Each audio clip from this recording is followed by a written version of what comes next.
सर्वसामान्यांच्या हक्काचा आवाज जागर जनस्थान।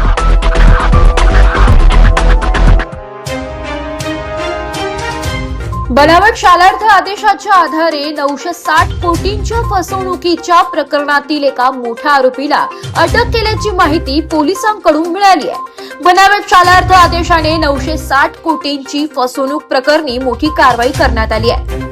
संस्था चालक संजय गरुड नातेपुते येथील फार्म हाऊस वरून ताब्यात घेतलाय।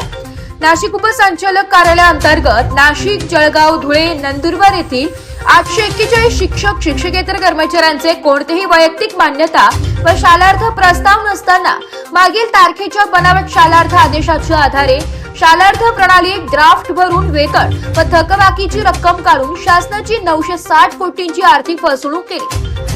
नाशिक रोड पोलीस ठाण्यात गुन्हा दाखल केलाय। या तपासात आतापर्यंत सुमारे 1200 आरोपी निष्पन्न झाले।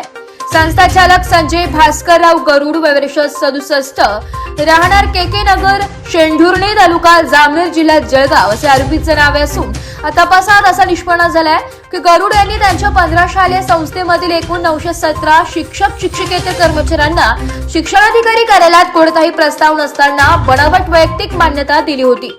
आरोपी संजय गरुड हा अटक चुकविण्यासाठी सोलापूर येथे एका फार्म हाऊसवर लपून राहत होता। गोपनीय माहितीच्या आधारे गुन्हे शाखा युनिट क्रमांक 9 ने तेथे छापा मारून त्याला ताब्यात घेतलाय आणि नाशिक रोड पोलीस ठाण्यात आणलाय। या गुन्ह्याचा तपास पोलीस आयुक्त संदीप कर्णिक आणि पोलीस उपायुक्त किरण कुमार चव्हाण यांच्या मार्गदर्शनाखाली सहाय्यक पोलीस आयुक्त संदीप मिटके करत आहे। जागर जनस्थानसाठी संदीप नवसे, नाशिक।